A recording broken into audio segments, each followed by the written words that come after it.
Speaking of illegal immigrants. Don't look at me.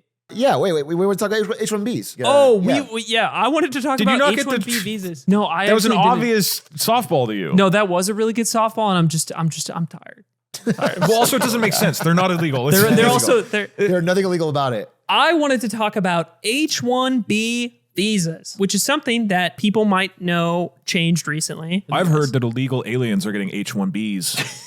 They're signing up for them in droves. That's what I've heard. And this actually makes them legal. This is a way that illegal... No, that's the illegal H-1B visas. That's what it's all about here. I heard Mogul Move's been firing hardworking American workers. You keep talking about what we do at Mogul Moves, replacing them I don't with like that. H-1Bs. Because it's like I tell you these things in confidence, and then you come on the podcast. But I need content, so I like to tell your secrets to the world. Right. Hey, can you bleep out what you said earlier? Just put some of the words randomly. Okay, for people who don't know what H-1Bs are, these are visas for, quote, specialty occupations. Basically, jobs that require a bachelor's degree or higher in a specific specialty. Like your degree has to be attached to what you do. Easy example, you get a job as a software engineer at a big tech company and you have a bachelor's in computer science. This is the type of visa that you would need to move and work in the US from another country. Other common jobs that might use this,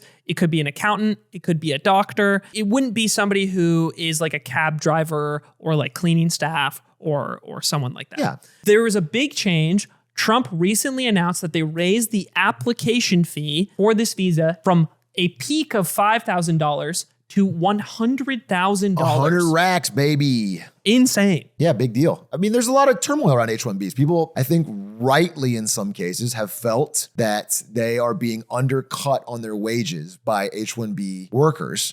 And then H-1B workers have often felt the system keeps them tied to a single employer, trapped in that job and unable to negotiate for better wages. So it's like a weird double bad situation. Yeah. The way this works is you enter basically a lottery for the chance of actually applying for the H-1B. And there's a limit on how many of these visas can be issued per year. I think it's like 65,000 a year to people with bachelor's degrees, and then another 20,000-ish set aside for master's degrees and higher specifically. What's crazy is there's a lot of gaming of that system. I don't know if you know. I looked into H-1Bs a while back. And so let's say Google, you want to hire a software engineer from India or something. This is China. So what you'll do is you will, first of all, submit as many possible entries into the lottery as you can. Submit more than you need so that whatever you get, you can apply. But then also you will hire like a staffing firm. Basically, their main job is to constantly submit thousands of entries into this lottery. Yes. And then once they get their share of like 50 or 60 or whatever, then you can hire through that staffing firm. It's like a numbers game and a money game where the biggest companies can overwhelmingly use loopholes to get as much of the lottery H-1Bs as they can. And historically, the intention behind this is to take some specialty area in America and that's underserved by America's labor market and get people to fill those roles. That's the good intention behind it, is like, oh, we don't have enough people that specialize in this type of work. Please, let's get them here so that our companies can grow and get talent that they need to be successful. H-1Bs like underpin most software big tech companies. Like there are so many H-1B visas, and often the smartest people in the given room are H-1B visa holders. So the change to 100K aside, up until now, the issues with these that I see is if you're on this visa, right, you can only work for the company or the job that sponsored your application. So if I get a job at Google with my H-1B, I can't just freely go seek a job elsewhere. I also need Google or whoever my employer is to sponsor my green card, which is my permanent residency in the United States, if I want to seek that out. After a few years of living here, I think it's 5. And your H-1B is good for 3 years, but you need to keep that job with that company. The issue is that you as the employee, you don't have a lot of flexibility to go freely like negotiate and seek out other offers, right? And relative to the field of jobs you could be getting elsewhere in the US, you might be underpaid because the friction to freely go seek other work is so high. And the company also doesn't have a ton of incentive to sponsor your green card because as soon as you're issued the green card or permanent residency, you can leave freely and not worry about them being the holder of your H-1B anymore. So that's on the worker side, one of the prospective issues of these visas to begin with. And then on the other side, while the intention is to fill underserved markets within the US labor market as these jobs or markets like kind of ebb and flow in certain spaces, right? So a sector like tech right now. Tech in the last few years has been downsizing. We're out of the period where people are hiring a ridiculous amount of people into tech workplaces, right? So there's an incentive to lay off like higher cost or like higher salary local American like salaries at the expense of maintaining or continuing to hire H-1Bs at lower salaries. In general, from what I could see, H-1Bs have historically been used like correctly. They seem appropriately used and have like studied, not outcompeted like local labor markets in the US. But I think I would disagree. I did some research on it and I found a lot. I mean, I guess I don't know the stats. Maybe I don't know the hard stat, but I saw a lot of examples of, especially like in accounting, Disney fired their entire accounting department, replaced it with H-1Bs. I've seen multiple big companies lay off a lot of people to replace it. And the only point is the lower labor cost. So the loose idea that I got here is that this system has been potentially increasingly abused as time has passed. Yes, the meta gets figured out. Yeah. If we were to use tech as an example, right? When tech started exploding in the US, the number of available positions or like the talent demanded greatly exceeded the amount of people in the US that were even educated to do those jobs, right? But then we have this whole reaction internally to pushing software engineering, computer science degrees, coding boot camps. There's a whole industrial like reaction within the US to educate and push people towards this exploding field, right? But then over time, the explosion in that field like levels out or maybe even turns in the opposite direction. And now all of a sudden you do have all this American labor that is educated and able to do those jobs, but can still be laid off at the expense of hiring those H-1B employees, right? So it depends at like what stage and like the cycle or like what level your business is at, or how many of these like lottery spots you're able to get or game. Does that make sense? Yeah.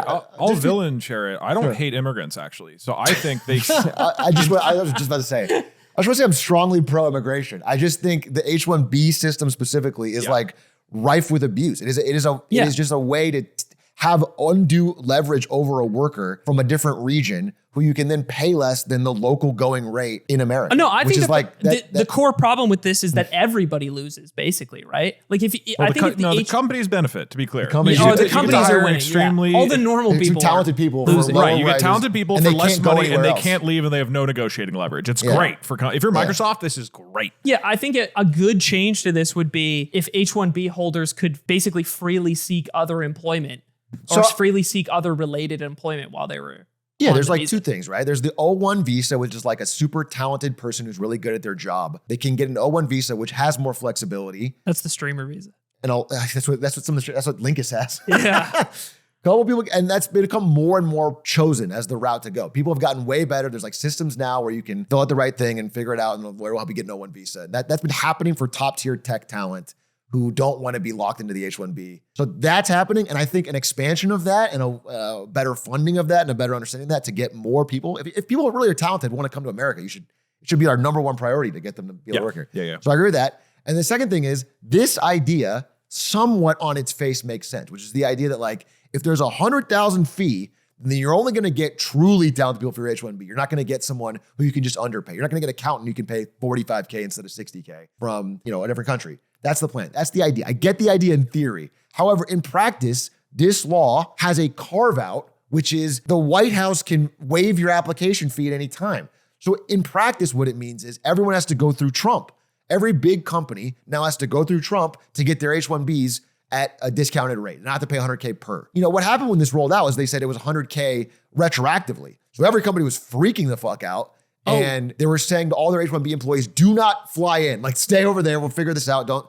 So there's a lot of chaos and panic. And then Caroline Leavitt came out and said, no, we didn't mean retroactive. We meant like starting now for the future, which was a backpedal. But they're saying with a carve out through the White House. So like most things that this administration does, even if there's a kernel of something that they're attacking, the execution is either grifty or chaotic. And in this case, both. So there's the chaos and then into the part where it's like requires you to go through him. Well, it seems like the big pain points I can see from this is, with that being said, right? If you're Amazon or Google, you're one of these companies that was kind of seen kissing the ring in the build up to the election anyway. You might have the relationships with the White House to go forward and negotiate that fee down for your company, right? But places that'll be hit in different ways, like a huge source of healthcare labor is H-1Bs, like for nurses or doctors. And this is areas where we're like famously understaffed, where we're still hiring in a job market that's terrible, right? Yeah. The one sector of the economy that's still hiring and looking for people.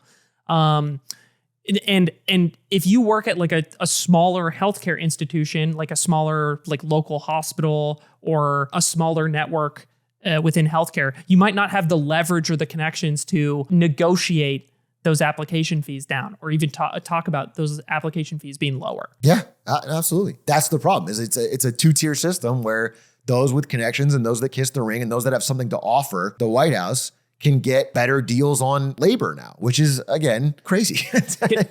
I want to add one more crazy thing that I didn't know. I didn't hear at all about this until I read more. So about 70% of H-1Bs issued are to people from India. And when this announcement was made, there was no significant change in the American stock market, but there was a big shift in the Indian stock market in reaction to this message, which was wild.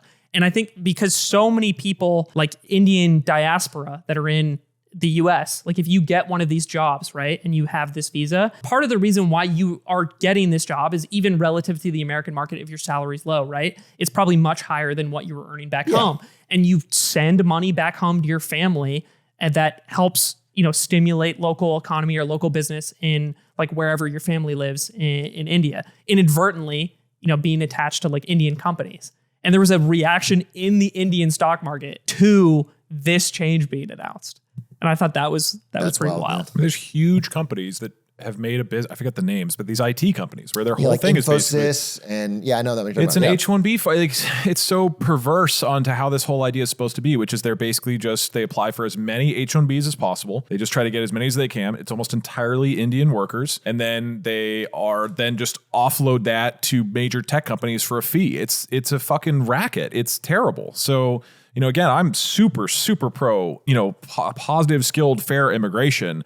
But I do agree that H1, and the big counter argument is what you already addressed, which is like, we need super talented people to keep winning as a country. That's the foundation of America, right? Is getting the best and brightest people to come to America and build it. And then particularly with all the fervor around robotics, AI, et cetera, it's like AI is shockingly high leverage if you're a really brilliant person, right? If you're like one of the smartest people, it's like that person can have such an outsized impact. So you want them here really bad. 74% India, 11% China, and then 1% Canada.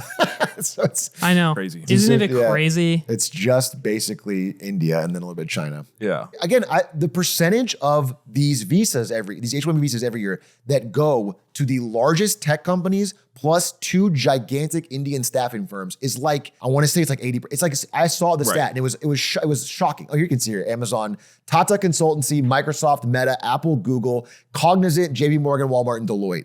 And like these combined are like all of the H-1Bs. They're pulling almost all of them. And then Tata Consultancy gets a massive number of the H-1Bs, and then they sell subsidiary like accounting services to like all these different companies in America that can then just lay off their entire accounting departments. So it's just the way it's being used is like systematically just undercutting wage pressure in America. There's no benefit. Except for the companies.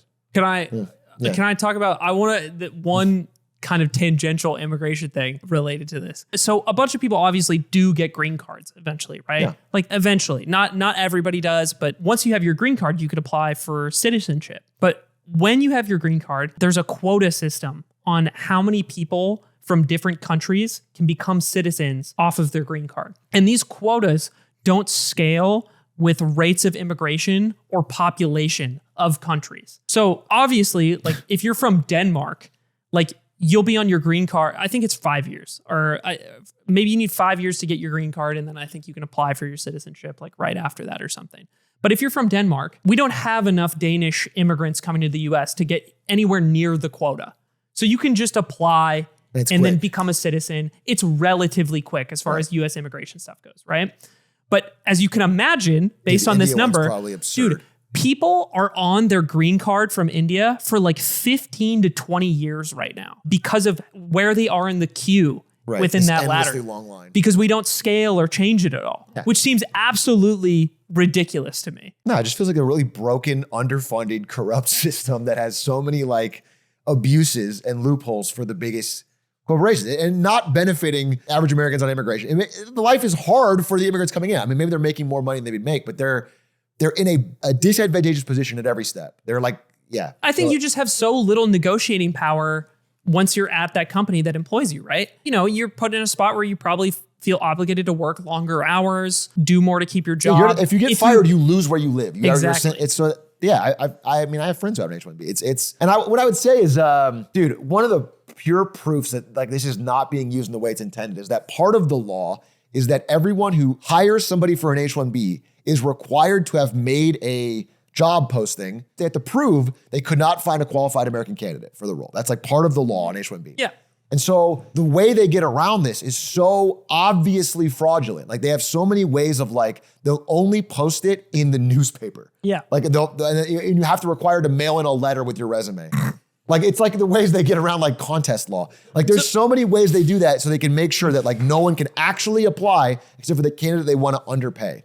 This is another thing with like time passing and the system being abused more. Yeah. Is like early on, a lot of these catch-alls, the way you're supposed to prove that you couldn't have hired an American in this person's place. Yeah. It's like these things started off more honest and effective at the beginning of this program. Yeah. But as time passes, it becomes more and more distorted. Dude, I feel like that about so many things in government in general. It's like a video game meta. It just gets, people figure out how whatever the law gets made, it's like a countdown till somebody figures out how to abuse it. And that's why you need wise leadership that updates. And then fucking Trump dropped a balance patch, except there's microtransactions to go to the old version.